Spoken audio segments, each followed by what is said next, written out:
تبھی فرمایا جوانوں کے لیے کہہ رہا ہوں، جو 40 سال تک نہیں پہنچے، جو 35 سال تک نہیں پہنچے، جو ابھی بھی 20 کی زندگی گزار رہے ہیں، ابھی اگر تم نے اپنی عادت کو ڈیولپ نہیں کیا، بری عادت کو نہیں نکالا، تو پوری زندگی ناکام ہو۔ جن لوگوں کی عادتیں بری تھیں آج دیکھیں وہ دنیا میں بھی ترقی نہیں کرتے، کہیں پہ نوکر ہوتے، چپڑاسی ہوتے ہیں، کسی کے ڈرائیور ہوتے ہیں، 15-10 ہزار کی تنخواہ لے رہے ہوتے ہیں۔ لیکن جن کی عادتیں اچھی ہیں، جو محنتی ہیں، وہ انسان دنیا میں بھی کامیاب ہوتا ہے، آخرت میں بھی کامیاب ہوتا ہے۔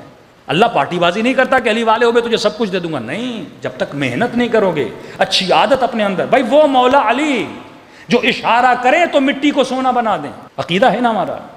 کہ امام حسن ایک جگہ سے گزر رہے تھے، امام کا ایک چاہنے والا، اندھیری رات ہے، ٹوٹی ہوئی دیوار، ٹوٹا ہوا گھر ہے، خرابہ ہے۔ امام نے دیکھا اس کے ہاتھ میں تیر ہے، تیر میں کمان ہے، کمان میں تیر ہے۔ اس نے تیر کو کھینچا اور چھوڑنا چاہتا تھا۔ امام آگے بڑھے، مولا حسن، امام نے اس کے بازوؤں کو پکڑ لیا۔ اس نے مڑ کے دیکھا امام حسن کہ مولا کیا غضب کر رہے ہیں، میرے بازوؤں کو چھوڑیے۔ امام نے کہا کیوں چھوڑوں، نہیں چھوڑوں گا۔ 5-6 منٹ تک امام نے پکڑ کے رکھا۔ امام نے کہا بتا تو صحیح، دیوار کو تیر کیوں مار رہے ہو بھائی؟ کہ مولا ایک نجومی ہے، اس نے مجھے بتایا کہ 100 سال میں آسمان میں جو ستارے ہیں 100 سال کے بعد آپس میں ملتے ہیں۔ اگر اس وقت کوئی تیر کو کمان سے نکالے اور دیوار پر مارے تو پوری دیوار سونے کی بن جائے گی۔ مولا آپ نے مجھے کروڑ پتی بننے سے روک لیا، میں غریب تھا، مولا امیر بننے والا تھا، ایک ہی چانس بنا تھا 100 سال میں، وہ بھی ایک بار۔ امام نے کہا اچھا ایسی بات ہے، کہاں مولا؟ امام نے کہا تیر اٹھا، کمان اٹھا۔ اس نے تیر و کمان اٹھایا۔ امام نے کہا تیر کو کھینچ، اس نے کھینچا۔ کہتا جیسے میں نے کھینچا تو میں نے دیکھا ستارے پھر مل گئے۔ میں نے کہا مولا یہ تو کمال ہو گیا، جو 100 سال کے بعد ملتے ہیں پھر مل گئے۔ اس نے کہا مولا یہ تو کمال ہو گیا۔ اس نے پھر تیر کو چھوڑنا چاہا، حسن بن علی نے پھر پکڑ لیا۔ کہ مولا کیا غضب کر رہے ہیں، یہ 100 سال میں ملتا ہے، یہ آج تو کرشمہ ہو گیا، پھر مل گیا۔ پھر اس نے دیکھا ستارے جدا ہو گئے۔ اس نے کہا مولا کیا کر رہے ہیں؟ پھر مجھے امیر بنانے سے روک لیا، پھر مجھے کروڑ پتی بنانے سے روک لیا۔ امام نے کہا پھر تیر اٹھا، کمان اٹھا۔ 3-4 مرتبہ امام نے یہ عمل تکرار کیا کہ جب تک یہ سمجھ نہیں جاتا۔ آخر میں جب اس نے بار بار یہ دیکھا، آخری مرتبہ امام نے کہا تیر و کمان اٹھا، اس نے اٹھایا۔ امام نے کہا کھینچ، اس نے کھینچا۔ کہتا جیسے کھینچا ستارے وہیں کے وہیں رکے رہے۔ اس نے کہا مولا اب نہیں ملنے والے۔ امام نے کہا ان کو چھوڑ دے، تو تیر کو کمان سے نکال۔ اس نے جیسے تیر کو کمان سے نکالا، دیوار پوری سونے کی بن گئی۔ کہا ہم اگر اشارہ کریں تو دیواروں کو سونا بنا دیں۔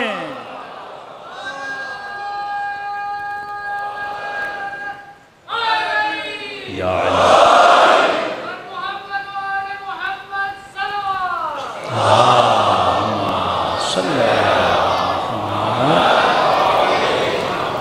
پریشان ہو کے کہنے لگا مولا اگر ایسا ہے تو آپ ایسی زندگی کو گزار رہے ہیں۔ امام فرماتے کیسی زندگی ہے؟ اچھی زندگی تو گزر رہی ہے۔ اس کا عقیدہ تھا جس کے پاس مال نہیں اس کی زندگی اچھی نہیں ہے۔ امام نے کہا اگر ہم اشارہ کریں لعل و جواہر بنا دیں، مولا میں غریب ہوں پھر مجھے تو کچھ دیجئے۔ تو کئی واقعات ریپیٹڈلی متواتر ملتے جلتے ملتے ہیں۔ امام نے کہا ٹھیک ہے دولت لے لے، لیکن شرط ہے کوئی چیز مجھے دے دے تو میں تجھے دولت دوں گا۔ مولا کیا چاہیے؟ کہ ہماری محبت ہمیں واپس کر،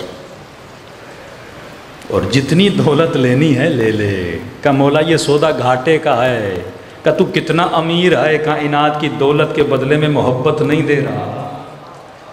حقیقی امیری ہماری اطاعت ہے، حقیقی امیری ہماری محبت ہے۔ اب امام نے اسے بٹھایا اور سمجھایا کہ یہ بتا اگر تو کروڑ پتی بن جائے، مالدار ہو جائے، کیا ہوگا؟ تیرے وجود میں کسی چیز کا اضافہ ہوگا، کوئی پلس پوائنٹ آئے گی تیرے وجود کے اندر۔ ہاں بھائی مالداروں کے سینگ ہوتے ہیں کیا؟ مجمع میں اتنے لوگ بیٹھے، مجھے کیا پتا کس کے اکاؤنٹ میں کتنے پیسے ہیں؟ سب ایک ہی جیسے ہو نا، جب تک کوئی جا کے چیک نہ کرے تو ظاہری شکل و صورت سے پتہ نہیں چلتا کون مالدار ہے کون امیر ہے۔ کئی بہت سوٹ پوٹ پہن کے آتے ہیں، لگتا ہے ایسے پیسے والے ہیں، لیکن پیچھے پتہ چلتا ہے کنگلے ہیں۔ کئی شکل سے لگتے ہی نہیں امیر ہیں، کئی ایسے فقیروں کو پکڑا اکاؤنٹ میں 25-25 لاکھ نکلے۔ تو انسان کی شکل سے تو پتہ نہیں چلتا۔ امام نے فرمایا کہ اگر تو مثلا یہ سونا دولت سب کچھ تجھے مل جائے، یہ بتا تمہارے وجود میں کسی شے کا اضافہ ہوگا؟ اس نے کہا نہیں مولا۔ کہ پھر ایسی چیز کے پیچھے جاتا کیوں ہے جس سے تیرے وجود میں اضافہ ہی نہیں ہو رہا، جو تجھ سے جدا ہو جائے گی، جو ایک دن تیری رہے گی نہیں۔ میں نے عشر طہارت جب پڑھا تھا آپ کو بتایا تھا نا کہ ایک ہوتا ہے رزق، ایک ہوتا ہے مال۔ ایک ہوتا ہے رزق، ایک ہوتا ہے مال۔ رزق وہ ہے جو آپ کا نصیب ہے، مال وہ ہے جو ایسے ہی پڑا ہوا ہے، یعنی آپ کا نصیب نہیں ہے۔ مثال آپ کے اکاؤنٹ میں 1 لاکھ ہے، آپ 6 دن اس دنیا میں زندگی گزار کے مر گئے، ان 6 دنوں میں جتنا آپ نے کھایا یہ آپ کا رزق تھا، جو بچا وہ آپ کا ہے ہی نہیں نا۔ اب انسان وہم کی حکومت میں اتنا گرفتار رہتا ہے یہ میرا ہے، تیرا وہی ہے جو تو کھاتا ہے، باقی تو چھوڑ کے چلا جائے گا، وہ نہ تیرا ہے نہ تیرا تھا، وہ جس کا نصیب ہے وہ اسے جا کے ملے گا، وہ تیرا نصیب ہی نہیں ہے۔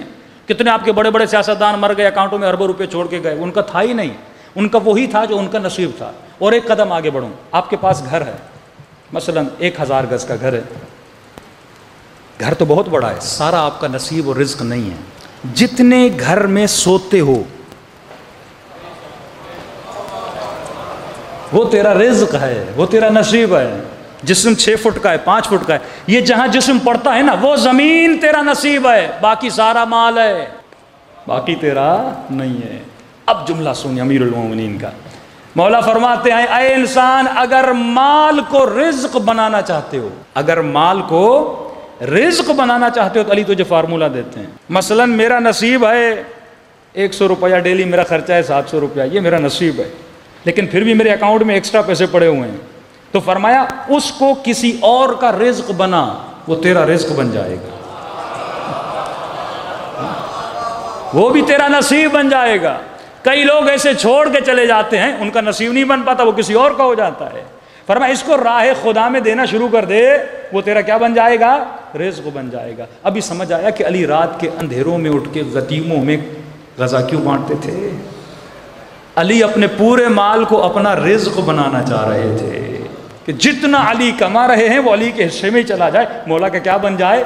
رزق بن جائے۔ تو فرمایا اپنی زندگی میں دینا شروع کر۔ کہ ایک اچھا شخص تھا، دنیا سے گیا، بہت مالدار تھا، بیٹے کو سب کو حصے دیے، پھر بھی اس کا ایک پورا گودام کھجوروں کا بچ گیا۔ بیٹے رسول خدا کے پاس ہے، یا رسول اللہ ہمیں تو بہت ہے، یہ بچ گیا ہے والد کا، ہم چاہتے ہیں اللہ کی راہ میں خیرات کریں تاکہ ہمارے بابا کو ثواب مل جائے۔ نبی نے کہا اللہ ایسے بچے سب کو عطا کرے جو والد کے لیے اتنی خیرات کرنا چاہتے ہیں۔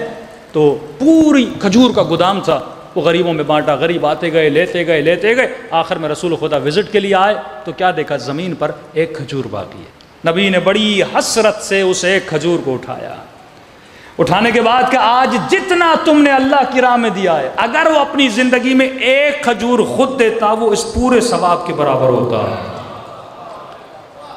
کیونکہ تو نے دیا ہے، اس نے نہیں دیا۔ یہ تیری سخاوت ہے کہ تم نے باپ کے لیے دیا، وہ اپنی زندگی میں تو کچھ کر کے نہیں گیا۔ تو یہ طرز زندگی، یہ سوچ، یہ فکر اگر انسان کی صحیح ہو جائے تو انسان صحیح راستے پہ چلتا ہے۔ تو فرمایا سکسیسفل پیپل، جو کامیاب لوگ ہیں وہی ہیں جن کے اندر کامیاب عادتیں ہیں، اور جو ناکام لوگ ہیں وہی ہیں جن کے اندر ناکام عادتیں ہیں۔ صلوات پڑھے محمد و آل محمد۔